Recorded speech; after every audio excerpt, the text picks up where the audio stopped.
오늘 우리에게 주시는 말씀은 느헤미야 1장에서 6장까지 말씀인데 합독은 1장 1절에서 11절까지 합독하겠습니다. 느헤미야 1장 1절에서 11절까지입니다. 함께 한 목소리로 하나님의 말씀을 받들어 읽겠습니다. 하가랴의 아들 느헤미야의 말이라. 아닥사스다 왕 제20년 기슬로월에 내가 수상궁에 있는데 내 형제들 가운데 하나인 하나니가 두어 사람과 함께 유다에서 내게 이르렀기로 내가 그 사로잡힘을 면하고 남아있는 유다와 예루살렘 사람들의 형편을 물은즉 그들이 내게 이르되 사로잡힘을 면하고 남아있는 자들이 그 지방 거기에서 큰 환난을 당하고 능욕을 받으며 예루살렘 성은 허물어지고 성문들은 불탔다 하는지라. 내가 이 말을 듣고 앉아서 울고 수일 동안 슬퍼하며 하늘의 하나님 앞에 금식하며 기도하여 이르되 하늘의 하나님 여호와 크고 두려우신 하나님이여 주의 계명을 지키는 자에게 언약을 지키시며 긍휼을 베푸시는 주여 간구하나이다.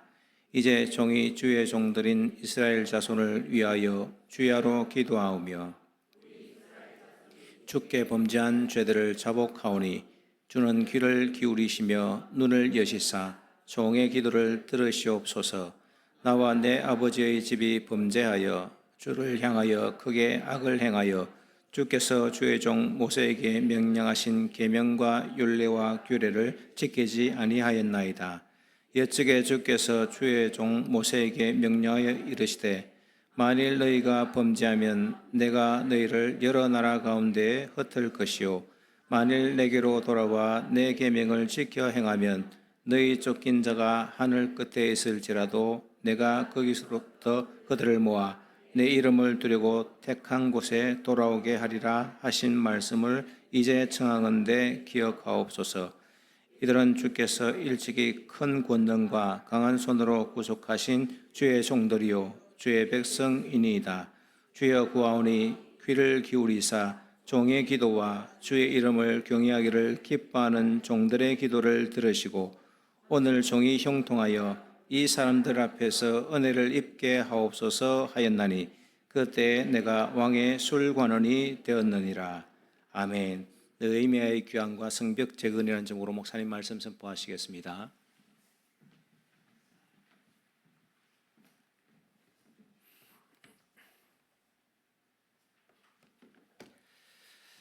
할렐루야. 오늘 느헤미야서 말씀을 살펴보도록 하겠습니다.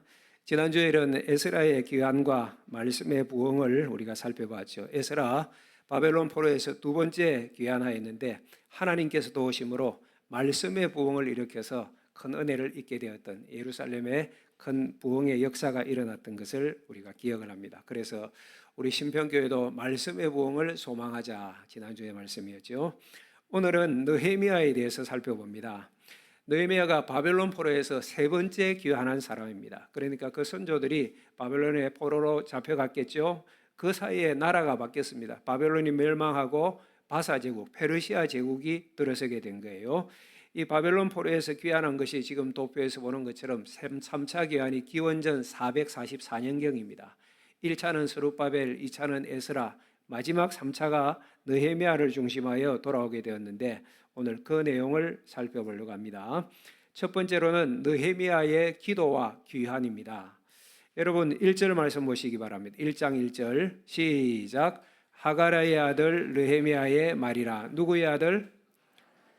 하가랴의 아들 느헤미야. 느헤미야를 소개하는데 아주 간단합니다.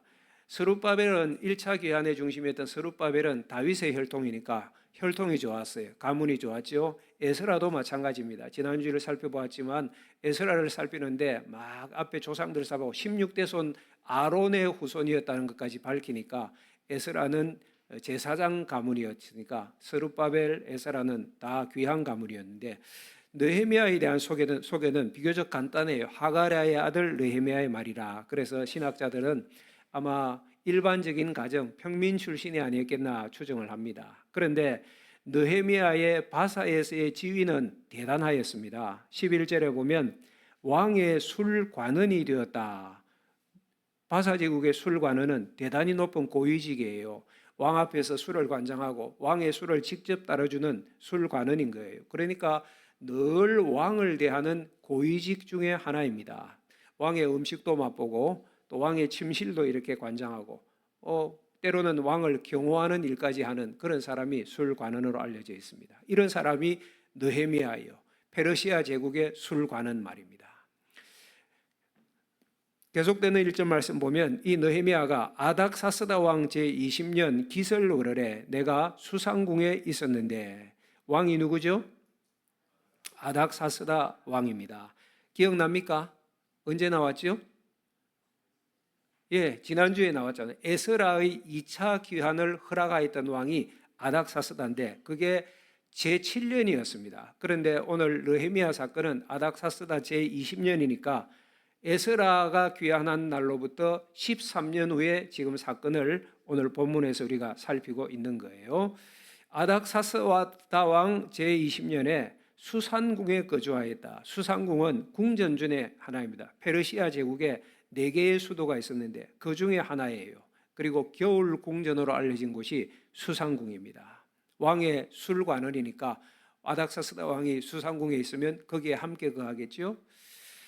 어느 날 동생 하나니에게 예루살렘의 형편을 들었습니다. 예루살렘이 이제 귀한 자들도 있고 성전도 재건되고 하니까 좋아졌을 것이라 생각하였는데 형편을 들으니까 형편이 없는 거예요. 오늘 3절 말씀에 보면 백성들이 아직 큰 환난을 당하고 있고 능욕을 받고 있고 예루살렘 성은 허물어지고 성문은 불탔다 하는지라. 성전은 재건되었지만은 예루살렘을 보호할 성벽은 허물어지고 성문도 불타고, 그러니까 예루살렘은 아직까지도 황폐한 상태라는 것입니다. 무엇보다도 그 땅의 백성들이 마음에 환난을 당하고 능욕을 받고 영적으로도 아직까지 문제가 많다는 것을 느헤미야가 듣게 되었어요. 성벽조차 없으니까 어떻겠습니까? 원수들이 마음만 먹으면 언제든지 쳐들어와 짓밟을 수 있는 상태라는 것이죠. 이런 얘기를 들었던 느헤미야가 어떻게 하겠습니까? 4절을 보십시오. 수일 동안 울고 슬퍼하며 하늘의 하나님께 금식하며 기도하였다.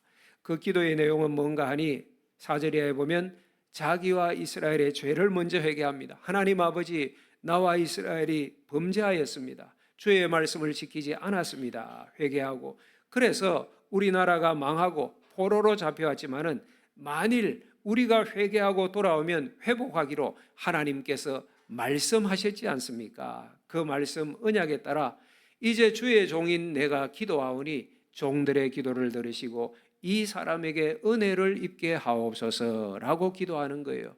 여기서 이 사람은 아마 아닥사스다 왕일 것입니다.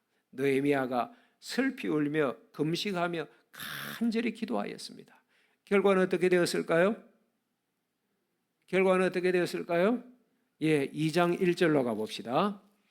아닥사스다 왕 제2년 니산월에 1장으로부터 4개월이 흘렀어요.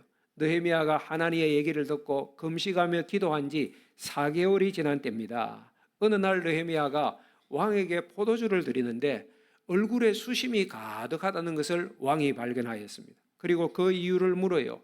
이 장면을 보면 아닥사스다 왕이 느헤미야를 참 아꼈던 것 같아요. 신하의, 그것도 유대인 출신 신하의 낯빛을 알아볼 정도였으니까. 원래 술관원은 왕 앞에 설 때 얼굴 수심이 가득하고 그러면 안 돼요. 기쁜 마음으로 편안한 얼굴로 왕의 술 시중을 들어야 되는 것인데 느헤미야가 기도하고 금식하고 조국의 형편을 생각할 때 마음이 편하지 않는 거예요. 그것이 얼굴에 다 드러나고 왕이 알아본 거예요. 그래서 그 이유를 물으니 느헤미야가 내 조상의 묘가 있는 예루살렘 성이 황폐하고 성문이 불탔기 때문입니다 라고 말합니다. 그때 왕이 내가 무엇을 원하느냐, 내가 너에게 무엇을 해줄까, 너는 무엇을 원하느냐 물어봐요. 이 물음에 4절에 보면 이렇게 느헤미야가 대답을 합니다. 내가 곧 하늘의 하나님께 묵도하고 잠깐이지만은 순간적으로 기도했다는 말이죠. 그리고 평소에 기도하였던 내용을 아뢰는 것입니다. 왕이시여, 내가 조국에 돌아가 무너진 성을 건축하게 하옵소서. 그리고 왕이 강서쪽에 조서를 내려주셔서 나를 안전하게 가게 해주십시오. 그리고 산림 감독에게 명하여서 필요한 돌보와 제목을 주게 하옵소서. 이걸 지금 느헤미야가 아닥사스다 왕에게 요청하는 것입니다. 와, 과연 이런 요구를 포로 출신 관원이 왕에게, 이방의 왕 아닥사스다에게 할 수 있을까 싶을 정도로 그 담대한 요구를 느헤미야가 하고 있어요. 아마 그 마음속에는 하나님을 향한 굳건한 믿음과 담대함이 있었겠지요. 여러분, 어떻게 되었을까요? 느헤미야가 이렇게 요청하는데 어떻게 되었을까요? 왕이 허락을 합니다. 그런데 왕이 허락한 것을 2장 8절에 보면 내 하나님의 선한 손이 나를 도우심으로 왕이 허락했다고 말씀하고 있습니다. 누가 도우셨어요? 하나님께서 아닥사스다의 마음을 감동시키시고 하나님께서 느헤미야의 마음을 주장하셔서 이와 같은 일들이 요청되어지도록 하신 것이죠. 여러분, 하나님이 하나님의 백성의 기도를 통하여 하나님의 나라를 세워갑니다. 이 하나님의 역사에 저와 여러분도 쓰임받기를 축원합니다.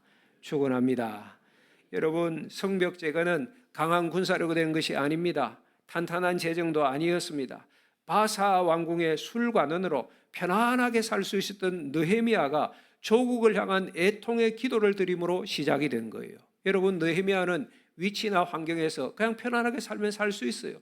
페르시아 제국의 술관원이 되었으니까 자수성가한 것 아닙니까? 어떻게 보면 세상적으로 보면 인생 성공했네, 그렇게 말할 수 있는 느헤미야였는데 그 자리에 안주하지 아니하고 조국이 황폐하고 성이 불탔다는 이야기를 듣고 바로 이와 같은 애통하는 마음을 가지고 하나님께 기도한 거예요. 그런 기도할 때에 조상 탓하지 않았습니다. 남 탓하지 않았습니다. 이런 결과는 우리 조상들의 죄 때문입니다. 그렇게 한 것이 아니라 어떻게 기도했습니까? 나와 내 아버지 집이 범죄했다면서 회개하고 그리고 하나님의 언약과 자비에 호소하고 있잖아요. 하나님, 우리가 범죄하였지만은 하나님께서 이전에 말씀으로 약속해 주셨는데 회개하고 돌아오면 우리를 회복해 주시겠다고 말씀하지 않았습니까? 그 언약을 붙들고 하나님의 자비하심에 호소하는 거예요.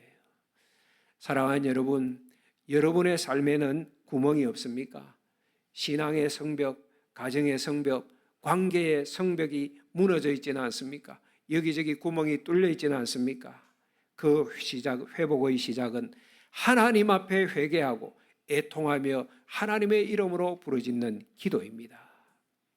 오늘 본문의 이 느헤미야의 기도가 귀한 것이 내 성공을 기도한 것이 아니에요. 내 평안을 기도한 것이 아니고 조국의 회복을 기도했다는 사실입니다. 오늘 기억하시고 저와 여러분도 우리 조국을 위하여, 이 나라를 위하여 기도하십시다. 6월은 특별히 호국 보훈의 달이잖아요. 하나님의 은혜로 우리나라가 발전하고 교회가 부흥을 이루었는데 지금은 이 땅에 죄악이 관영합니다. 교만, 방종이 가득하고 불의함이 가득합니다. 탐욕으로 서로 다투고 있습니다. 마치 사사시대 같아요. 자기 소견에 다 옳은 대로 행합니다. 정치계에서, 경제계에서, 하물며 교육계에서도 자기의 권리, 자기의 인권, 자기의 자유는 주장하는데 책임지지는 않습니다. 그러니 이 나라의 질서가 지금 이렇게 흔들리는 것 아닙니까? 사랑하는 여러분, 하나님의 심판이 두렵습니다. 하나님께서 촛대를 옮기시면 이 나라도 끝장인데, 하나님께서 촛대를 옮기시면 교회도 끝장인데 우리가 하나님의 심판을 두려워할 줄 알아야 됩니다. 그러면서 기도하십시다. 회개하며 하나님의 긍휼을 구하십시다. 마태복음 9장 36절에 예수님께서 무리를 보시고 불쌍히 여기시니, 여러분, 예수님께서 무리를 보시고 어떻게?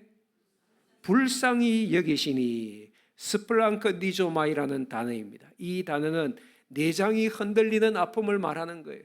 예수님께서 우리를 보시면서, 그 땅의 무리를 보시면서 창자가 뒤틀리는 그런 아픔으로 불쌍히 여겨주신 거예요. 이 말씀은 여기뿐만 아니라 예수님 사역에 항상 등장하지요.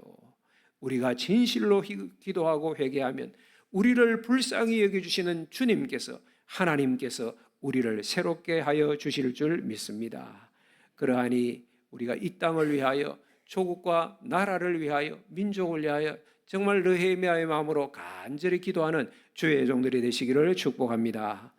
나아가 하나님의 나라를 구하십시다. 느헤미야가 이스라엘의 회복을 기도한 것은 하나님의 나라를 구한 기도입니다. 왜냐하면 구약의 이스라엘은 하나님이 세워가시는 하나님 나라의 모형이었거든요. 물론 오늘 신약 시대는 다릅니다. 구약 이스라엘이 그대로 신약의 이스라엘 아니고 오늘 신약 시대는 예수 믿는 우리가 영적 이스라엘이 된 거예요. 그래서 베드로서에 보면 우리를 가리켜서 너희는 왕 같은 제사장이다, 거룩한 나라다, 그의 백성이 되었다고 선포하고 있지 않습니까? 우리가 하나님의 나라고 우리가 하나님의 백성이 된 거예요. 큰 은혜인 줄 믿습니다. 하나님의 백성 된 우리가 하나님의 나라를 먼저 구하는 주의 종들이 되셔야 됩니다. 하나님의 뜻이 이 땅에서도 이루어지기를 원합니다. 이렇게 기도하며 살아갑시다. 마태복음 6장 33절에 예수님께서 말씀하셨죠. 먼저 그의 나라와 그의 의를 구하라. 그리하면 이 모든 것을 너희에게 더하시리라. 하나님의 나라와 하나님의 의를 구하라. 예수님은 항상 그렇게 하셨어요. 자신의 안위를 추구하지 않으셨어요. 항상 하나님의 뜻이 무엇인지 구하셨고, 그래서 십자가까지 지셨잖아요. 죄 없으신 예수님께서 여러분 한 사람 한 사람의 죄를 위하여 대신 십자가를 지시고 갈보리 언덕에서 피 흘려 살찢겨 돌아가신 거예요. 왜? 그 일이 하나님의 백성을 구원하고 하나님 나라를 확장하는 일이었기 때문입니다.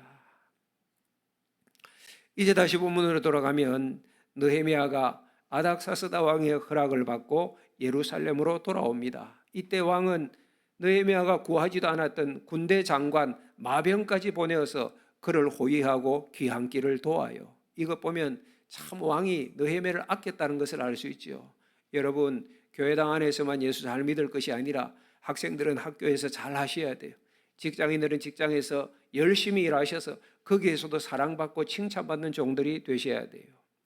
이렇게 이방의 왕이었던 아닥사스다가 느헤미야의 귀한 길을 도왔어요. 그런데 오늘 말씀을 쭉 보면 돕는 자만 있는 것이 아닙니다. 대적자들의 집요한 방해가 계속되었습니다. 2장 10절에 보시면 호론 사람, 2장 10절 보세요. 호론 사람 누구예요? 산발랏, 종이었던 암몬 사람 누구? 산발랏 도비아 계속 나오니까 기억하십시오. 산발랏과 도비아가 느헤미야가 귀환한다는 소식, 예루살렘을 흥왕하게 하는 자가 돌아온다는 소식을 듣고 거기 10절에 보세요. 심히 뭐했다? 근심하였다. 원문에는 악한 감정을 가지고 마음이 크게 동요했다. 그런 뜻이에요.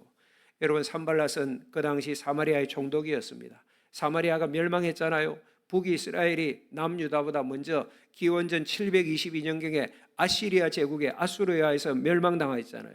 그 아수르가 무슨 정책을 썼는가 하니까 민족 이주 정책을 썼어요. 멸망한 그 북이스라엘 땅에 여러 이민족들이 들어와서 함께 살도록 해서, 그러니까 민족을 흩어버린 거예요. 혼혈 인종이 생겨나게 되었죠. 산발랏도 그 혼혈 인종의 후예가 아닌가 그렇게 추정이 됩니다. 도비아는 산발랏의 참모예요. 그러니까 사마리아를 통치하면서 권세를 가진 산발랏, 도비아였는데 자기 세력에 해가 될까 봐 느헤미야가 오면 그 걱정이었던 것이죠. 그래서 방해하기 시작하는데 2장 19절 보세요.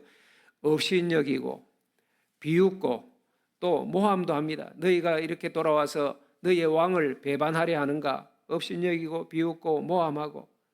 여러분 기억하십시오. 하나님의 거룩한 일에도 회방자가 있습니다.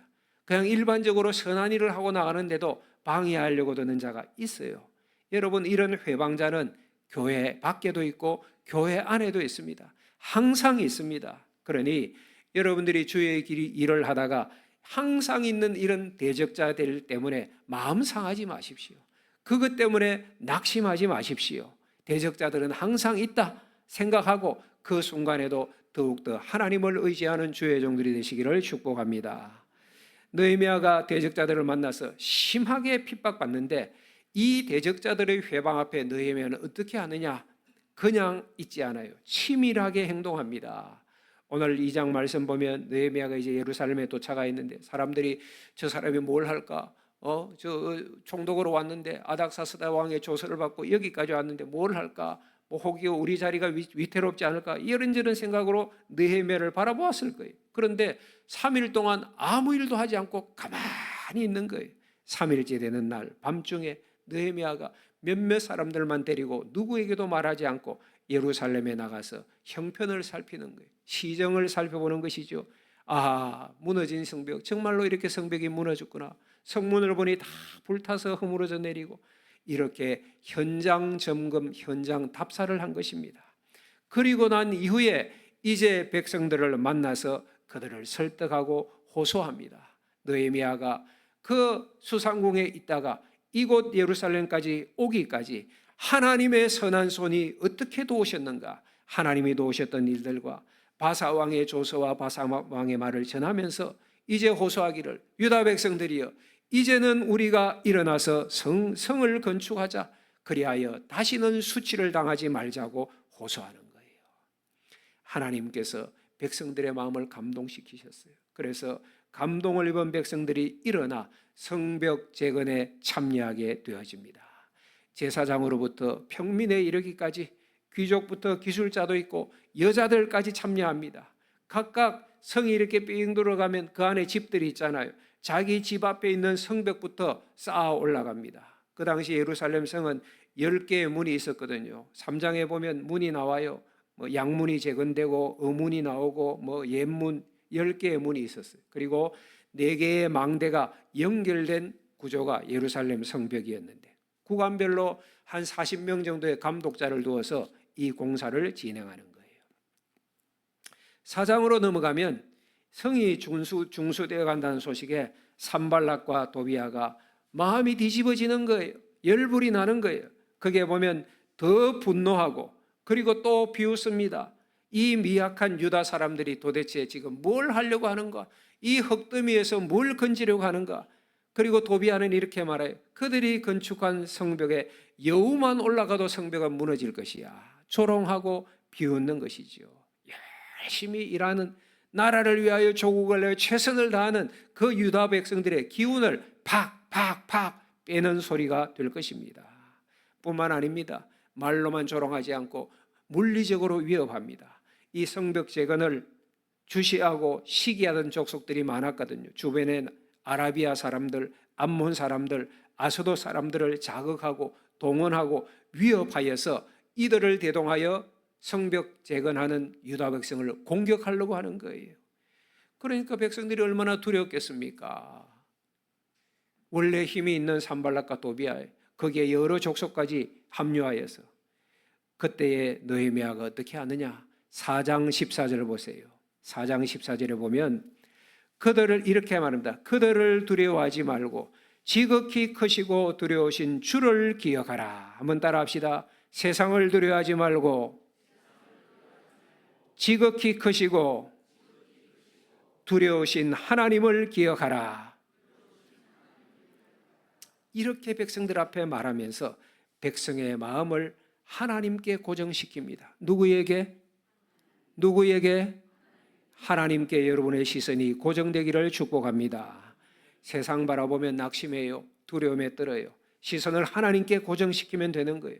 그리고 이제 앞으로 일을 하는데 우리 한 손에는 연장을 잡고 일하고 다른 한 손에는 병기를 잡고 성벽을 지켰습니다. 그러니까 일하면서 성벽을 지킨 거예요. 절반은 일하고 절반은 또 호의하고 그렇게 하여서 성벽은 점차 완성되어 갔습니다. 느헤미야가 일하는 모습들을 보세요. 배울 점이 있어요. 느헤미야는 왕이신 하나님의 주권을 믿는 동시에 하나님의 뜻을 실현하기 위해서 치밀하게 계획하고 실행하였습니다. 봤지요? 조용히 현장을 답사하고, 그리고 설득력 있게 백성들에게 호소하고, 과감하게 공사를 진행하고, 대적들의 방해가 있을 때 적절하게 대처하였습니다. 느헤미야가 그냥 한 건 아니에요. 기도하였습니다. 기도 안에 하나님의 뜻이 확실하거든요. 기도하고 하나님이 일하신 것을 믿고 나아가서 실행한 것입니다. 이것이 믿음이에요. 한번 따라합시다. 하나님을 믿음으로 기도하고 실행한다. 이것이 믿음이에요. 여러분, 사무엘서에 보면 블레셋이 이스라엘을 침공해 왔을 때 골리앗이라는 장수를 앞세웠습니다. 그 앞에 이스라엘 병사들이 부들부들 떨면서 나가지를 못했어요. 워낙 거인이었고 싸움 잘하는 골리앗이니까 누구도 그 앞에 나가지 못하였던 이스라엘 병사들, 그들이 야훼 하나님을 몰랐던 것이 아니잖아요. 평소에 믿음 하던 사람들이잖아요. 평소에 하나님을 향하여서 기도하던 사람들이잖아요. 그런데 결정적인 순간에 두려워서 떨었지만은 그 가운데 기도하고 믿음으로 나아갔던 다윗을 통하여 하나님께서 일하셨잖아요. 여러분, 다윗이 골리앗을 물리쳤습니다. 넘어뜨렸습니다. 그거 다윗이 한 것입니까? 누가 하신 거예요?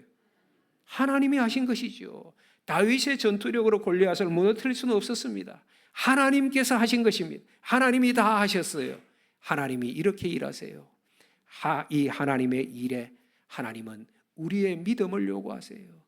느헤미야가 없어도 하나님의 일은 성취되겠지만 하나님은 하나님의 백성 느헤미야를 통하여 이 일을 이루기를 원하셨던 거예요. 여러분, 청년들 가운데 하나님의 절대 주권과 사람의 책임이 어떻게 조화될까를 고민하는 분들이 있어요.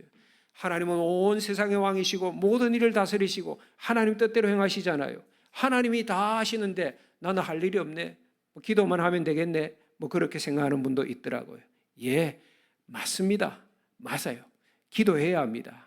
하지만 진실로 하나님 앞에 그 문제를 향하여 기도하면 하나님께서는 기도 가운데 그 일을 위하여 내가 할 일을 반드시 가르쳐 주세요. 내가 할 일을 가르쳐 주신다고요. 그것 붙들고 일어나 일하는 것이 진짜 기도고 진짜 믿음입니다. 우리가 교회 부흥을 위하여서 기도하면 내가 할 일을 생각나게 하세요. 조국을 위하여서 기도하면 조국을 위하여서 할 일을 생각나게 하세요.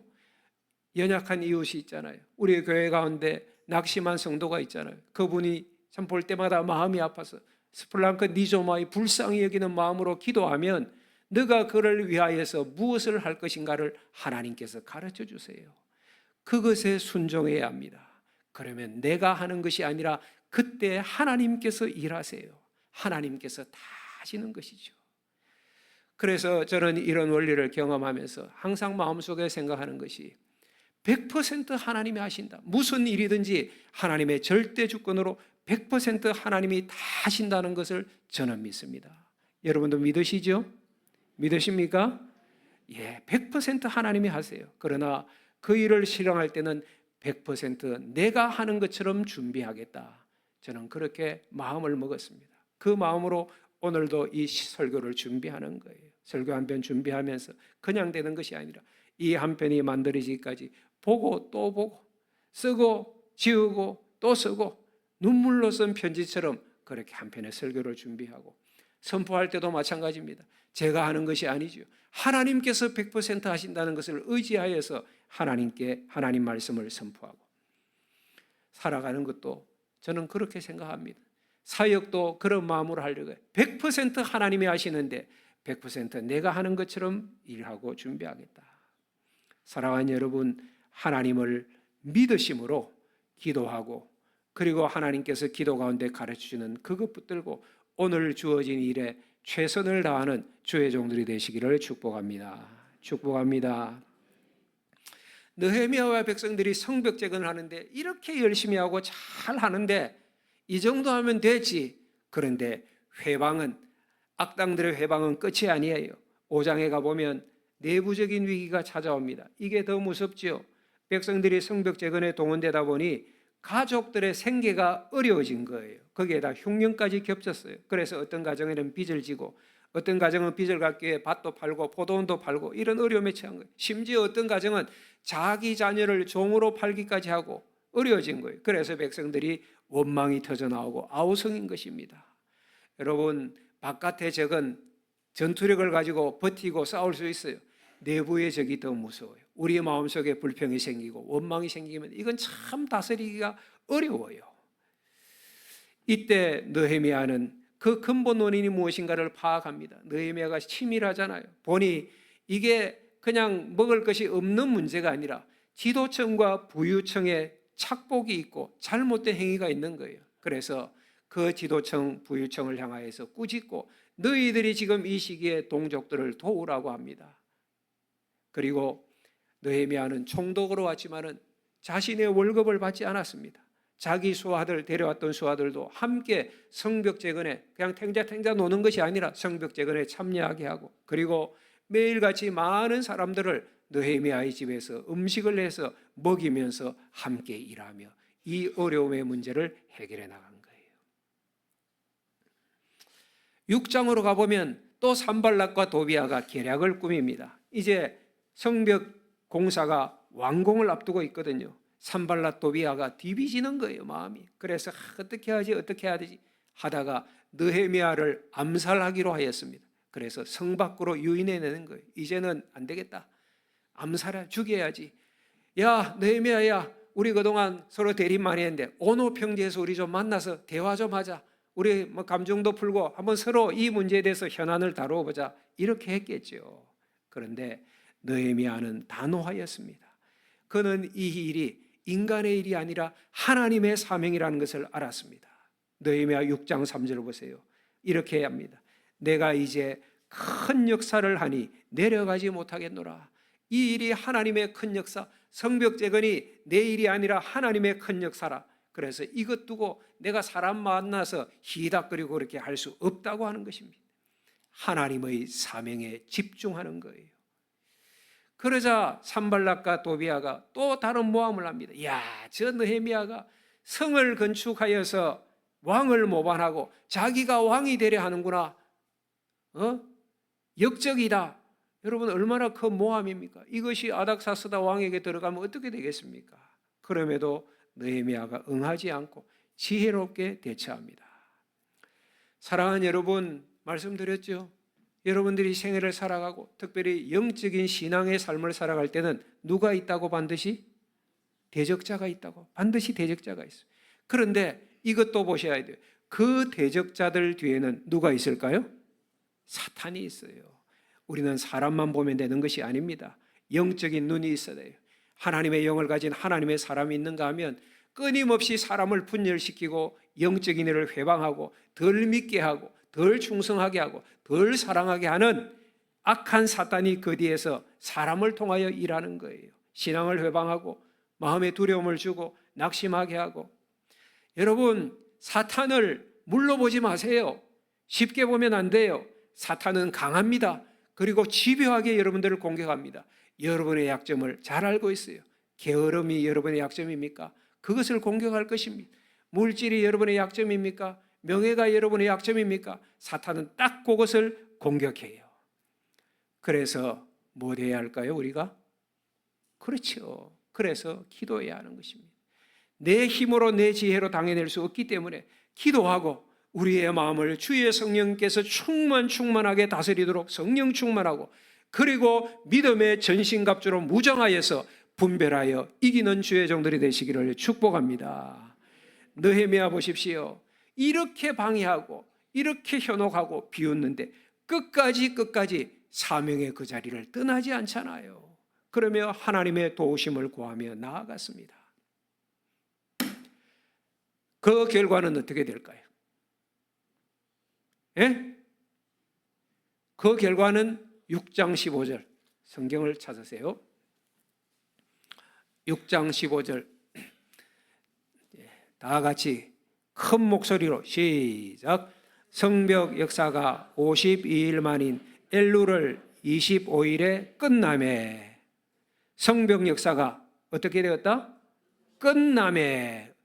여러분, 성벽 재건이 완성된 것입니다. 며칠 만에? 아니, 이렇게 야단을 피웠는데 52일 만에 성벽을 완성했다고. 와, 놀랄 일이죠. 여러분, 이 예루살렘 성벽은 주전 586년에 바벨론이 침공하였을 때 예루살렘 성전도 무너지고 성벽도 다 무너졌어요. 이 성벽이 오늘 본문에 나오는 아닥사스다 왕 제20년이니까 주전 444년에 완공이 된 거예요. 142년 만에 성벽이 재건된 것입니다. 누가 하신 거예요? 누가 하신 거예요? 믿습니까? 확실해요? 16절 보십시오. 15절 16절 시작. 성벽 역사가 52일 만인 엘루를 25일에 끝나매 우리의 모든 대적과 주위에 있는 이방 족속들이 이를 듣고 다 두려워하여 크게 낙담하였으니 그들이 우리 하나님께서 이 역사를 이루신 것을 알미니라. 할렐루야. 누가 이루셨어요? 성벽재건 하나님께서 이루셨습니다. 이것을 보고 주변에 해방하는 대적들이 있지요. 주변 족속들이 다 두려워하고 크게 낙담하였습니다. 왜? 보니까 이거는 인간의 힘이 아니라 하나님께서 그 일을 이루셨구나. 그들도 알았기 때문입니다. 여러분, 유다가 어때요? 형편이 처음에 1장에 보면 그 형편 나왔잖아요. 예루살렘이 황폐한 형편, 나라가 망했고 예루살렘은 황폐하였고 성문이 불타고 무너지고, 그리고 많은 백성들이, 쓸만한 백성들은 다 바벨론의 포로로 가서 70년 동안 있었고, 그렇게 있다가 돌아온 자들이, 그 무력한 자들이 이 짧은 시간에 어떻게 이런 일을 이룰 수 있었는가? 하나님의 선하신 손이 함께 하셨기 때문입니다. 여러분, 성벽 재건은 이들에게 어떤 의미일까요? 1차적으로는 성벽이 있으니 백성들의 안전이 보장이 되었겠죠. 더 중요한 의미는 예루살렘 성벽이 재건되었다는 것은 하나님의 통치, 하나님 나라 회복을 상징적으로 보여주는 거예요. 나라가 멸망하였을 때 그들의 중심이었던 성전이 불타고 허물어졌습니다. 하나님의 성벽도 무너졌고 많은 것이 황폐했는데, 이제는 스룹바벨의 1차 귀환, 에스라의 2차 귀환, 느헤미야의 3차 귀환을 통하여서 성전이 재건되고 하나님의 말씀이 선포되고 성벽까지 재건되므로 다시금 하나님의 통치와 하나님의 영광이 만방의 선포가 된 것입니다. 사랑하는 여러분, 하나님은 하나님 백성인 우리를 통하여서도 오늘 이 땅에서 하나님의 뜻이 이루어지고 하나님의 나라가 확장되기를 원하십니다. 여러분의 가정에서 여러분을 통하여 하나님 나라가 확장되고, 여러분의 직장에서, 여러분의 학교에서, 이 사회에서 여러분들을 통하여 하나님의 백성인 신평교회 성도들을 통하여 하나님의 나라가 확장되고 하나님의 뜻이 선포되고 하나님의 영광이 만방 가운데 일어나기를 원하시는 것을 기억하십시오. 그래서 나의 죄악과 허물을 철저하게 회개하고 하나님 손에 도우심을 구하여야 됩니다. 나에게 주신 사명을 깨닫고 끝까지 믿음으로 충성하십시오. 그러면 긍휼에 풍성하신 하나님, 스플랑크 니조마이 불쌍히 여기시는 하나님의 손이 여러분과 함께 하실 것입니다. 저는 여러분이 범사가 잘 되는 것도 좋지만 영혼이 잘 되기를 바라요. 우리가 그거 해야 돼요. 정말 신앙생활 하면서 영혼이 잘 되셔야 됩니다. 그냥 겉으로 보이는 것, 뭐 직분, 뭐 연수, 뭐 내 부유함, 내 건강함, 내 자녀들이 출세한 것 아니고 영혼이 하나님 앞에서 건강하게 잘 세워지는 것, 이런 자들이 되기를 저는 새벽마다 기도합니다. 나아가 여러분, 하나님은 교회를 통하여서 하나님의 영광이 선포되고 하나님의 뜻을 이루기를 원하십니다. 한번 따라 합시다. 교회 부흥은 하나님의 뜻이다. 크게 합시다. 교회 부흥은 하나님의 뜻이다. 그래서 교회의 회복과 부흥으로 하나님께 영광 돌리는 신평교회가 되어야 합니다. 여러분, 기도합시다.